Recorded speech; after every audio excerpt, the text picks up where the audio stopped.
So that customer success function, you internally there at Gainsight kind of break it up where you kind of have the, I'll say the revenue side, and then the CCO has, I call it kind of more the customer sat side.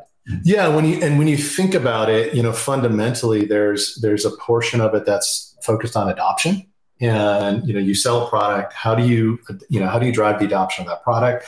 How do you ensure that product's actually creating an outcome for that customer? When that happens, that gives us a couple interesting things. It gives me proof points and references to go into other customers and be like, hey, customers like you are already doing X, Y, and Z. Here's the actual stats in terms of what they're doing. So having my CS team drive that adoption, but then turning into potential lead flow through what we call CSQL, so customer success sourced leads that come into my sales team for driving cross-sell and expansion. Gotcha. Very cool. And then how do you differentiate kind of a CCO from kind of a CRO in terms of how you guys kind of split the responsibilities? Is that from a Gainsight perspective, or are you thinking from an industry perspective? I'd say both, kind of Gainsight and then kind of what you see. Yeah. So Kelly, who's our chief customer officer, like I said, she owns our entire customer success organization. That's inclusive of our CSMs. She owns our support organization, and she owns our professional services organization. So when you think about kind of the customer life cycle from onboarding forward, that falls into Kelly's remit, where everything else falls into my remit. But again, I also have the renewals aspect of it, and I also have the expansion and cross-sell into all that existing customer base. Like the key challenge in CS and sales overall is just alignment and making sure that each team is supporting the other team. Because look, if we didn't have 1,000+ existing customers to go cross-sell and upsell into, be a massive impact on my addressable market of my business. So we need to keep that new customer, new logo acquisition, machine going, but we also have to nurture and grow that install base. So we both work together, super well. Awesome. And then how does marketing report in? So marketing, so my peer Monica rolls into Nick. But again, these are all, very tightly integrated from the standpoint of when you think about customer marketing. And this is a conversation that comes up in a lot of our customer engagements now these days, where it's like my CS team probably has the best visibility into what's happening in the market and what's happening, in our customer base. And so marketing, having the ability to go look between what are we doing within CS, and then what are they doing in Marketo in terms of going after new prospects or marketing into our existing customers, really, really key to have alignment there. We use, and everyone gets confused when I say this externally, we use Gong. And yes, we use Gong.io, which is the call recording tool, but we call our internal Gainsight instance Gong. Gong is short for Gainsight on Gainsight. And this is, we probably, and of course you would expect us to have the most thorough and complete deployment of Gainsight. So the entire company leverages it, from my marketing team to my sales organization to our post-success team, post-sales and customer success team. Gotcha. And then anything that you can share around either your kind of go-to-market priorities or challenges that you're having? I'd say right now, a couple things. We are, if you look at Gainsight as a company in terms of where we go to market, North America being the biggest core for us, like most other SaaS companies. We've got a pretty big presence in Europe. We started that 7 years ago-ish, probably. And so Europe is a big market for us. We just, and I say just, it's been probably a year now that we've been in the process, but we've opened up Japan. And going into the APJ market, with definitively more force and more resources, and localizing and internationalizing the product to be able to go tackle that. So global expansion, one key for us. I'd say the other, and if you look at Gainsight and what we bring to market, and you probably heard me use 3 words where it's like grow through your customer, your community, and your product. One of the other core motions for us right now is actually a cross-sell motion from a go-to-market perspective, because everyone knows Gainsight for the core CS platform that we brought to market and we've had for years and years and years. But we've done 2 acquisitions in our history. One of those is what we now call Gainsight PX. So this is product experience. So think in-app analytics and engagements. And this is a key part of how you actually ensure what's your customer's journey. And where are they actually adopting the features that are sticky, that are driving the most value? Where are they not? How can you guide them in app? So it gives us a great capability to help customers drive product-led growth. And we also acquired a company last January, so January of last year, 2022. So we're a year into it now, called Gainsight, which is a community platform. And really tying all this together is a key motion for us of both driving cross-sell, but also bringing things like digital customer success and a complete DCS offering to market. Because when you think about it, providing customer success at scale requires you to do it through your product. It requires you to go leverage the intelligence and visibility that a customer success platform like Gainsight can give you, especially through in-app analytics. But it also requires you to do things like self-service, leverage your community advocates. And that's what the Gainsight platform and that community platform have allowed us to go build over the course of the last year. So it's really those three kind of fundamental pillars and ensuring that we can go drive a cross-sell, go-to-market motion. Awesome. And I know you've got a great culture. Glassdoor said Gainsight got the top spot for best places to work. What are maybe one or two things that make the culture special? Start at the top. Nick, you probably got a little sense of him and kind of what he's done. But I think that's really important because, look, we've all worked at a lot of places. Y'all seen a lot of people talk about culture. But more often that, culture is a poster on the break room wall. And that's the only time that you see those things or hear about those things. And everybody kind of laughs about it when somebody does something that's completely, averse to what that culture actually is.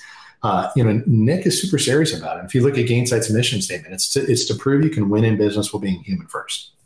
And we take this human first thing super seriously. In fact, before I joined, Nick and I had multiple hour-plus long meetings around what does it actually mean to be a Gainsight executive and live the values. And think about those values in terms of every decision that we make and how we go drive the company. So when you look at our core values, a focus on being human first, the other one that I really love is childlike joy, because it's about bringing your authentic self to work. What's this? Say it again? Childlike joy. So it's key to us to look, in everything you do, you gotta have a little bit of fun. But it allows everyone to kind of truly bring themselves to work. And it's great to see all of that being celebrated. And it just makes it for a much more integrated and just positive esprit de corps for the team. And so culture here, I think, Gainsight, for sure, obviously I've got the Best Place to Work award behind me there, but it's not me, it's our entire organization, and it starts with Nick and how we drive it through the community as well. And you'll see it. For those that if you're out there and you're going to Pulse next week, I think people can attest. You'll see that culture come through in our conference as well. Awesome, very cool. And then I guess about a couple of years ago, you had a private equity shift with Vista coming in. What was that like from a CRO perspective? Because you probably had a lot more kind of eyes on you, so to speak. They say a lot of help. That's the question that I always get. And in fact, so Vista, we did the deal with Vista and it closed December 28th of 2020. So it was probably, I was not here that long, and candidly, a chunk of my early time at Gainsight was going through that diligence process. But I will tell you, here's what was great about it. When I spent probably 6 months plus, talking to Nick before making the call to go join Gainsight and going through the interview process, I put together, kind of my assessment of here's kind of the core areas that I think we need to focus on as it relates to go-to-market, things around enablement and a number of different things. And what was really fascinating is when we went through the diligence process with Vista, at the tail end of that diligence process, they came in and they said, look, here's our value creation plan. Here's the areas that we think you need to go dig into and that we want to go focus on. And, literally all but I think one that they presented were on the list that I had created before I even joined the company. So that to me was a great sign, because if it was orthogonal, it probably would have been the shortest CRO tenure of my career. But the reality is they've come in and it's been great. Everyone's like, oh, private equity, it's got to be tough. It's not. I've seen some of the other ones that perhaps aren't quite as human first, but from a values alignment perspective, Vista's super aligned with Gainsight. And in fact, they've leveraged what we've taken from a culture perspective and seeing how they can push that across the rest of the portfolio. So seeing that and seeing their mission focus, and then the fact that a lot of their core areas of, hey, here's where we need to dig in, were aligned with mine. I mean, it's been good. And I'd say the second part of it that to me has been a big plus is the CRO community. They had a what they call Vista BPSS, their best practice sharing session. Did that in Miami a couple of weeks ago, and just a great opportunity to get in a room with a bunch of fellow CROs. There's no competition. There's not people trying to elbow each other out in terms of whatever the dynamic might be. It's everyone's in there. We're all kind of doing the same thing in different companies, seeing different problems. And I assure you, somebody that is facing the exact challenge that I had last year, or the one I'm having now, somebody else saw last year. And the ability to leverage that network has been super compelling as well. Awesome. Very, very cool. And all right. So, also I forget to ask about Japan. So you got new things going on in Japan, right? Yeah. So I mentioned, international is a big focus for us. We launched that. I mean, it feels like a year and a half now, but when I think about official launch, we're probably a quarter and a half in, but there's a lot that goes into it. I mean, firstly, just deciding on that market, number one, and then from there, moving on from that, deciding on the market to how do you actually go do it? How do you localize the product? How do you bring a team on board? So how do you build the demand? And so we've partnered with a company called Japan Cloud, who've been fantastic for us. They brought a number of other SaaS companies into the market. So it's great to get to a point now where we're closing deals. We've got a fully built out team and just a lot of local excitement in the market there. Very cool. Yeah, definitely tough one to break into, but if they get the right relationships and feet on the street, certainly can be great. All right, Tucker, we have a question from Tim. Can you talk about how important data collection is to B2B SaaS? We often see product and marketing teams struggle with prioritizing instrumentation of data collection, like segment, et cetera, and product and other areas of the customer life cycle. Where am I here? To feed tech like CS and PX. Yeah. So we made the acquisition we're 4 years in now, ish. So we made that acquisition years ago because this is absolutely so critical. Understanding, and actually when I read this question and ask about data collection, B2B SaaS, and talks about segment, I'll talk about two things around data. One is actually understanding your ICP and having a data-driven way to go understand that ICP. That's absolutely critical because part of customer success starts with selling to the right customers. So we've got a pretty detailed process. And in fact, this is one of the areas that Vista doubled down on with us. And internally, we've gone across the market. We have a pretty detailed algorithm that scores accounts based on demographics and firmographics and all sorts of other data to determine, are they within the ICP and where are they ranked within the ICP?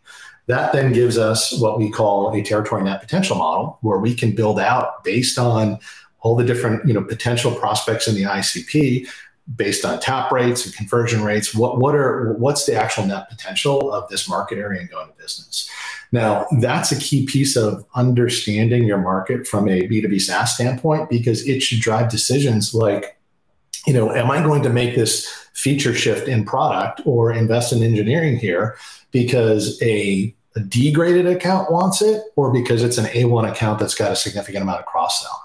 Understanding kind of what you do and how it impacts your core ICP, absolutely critical. So that's one piece of it.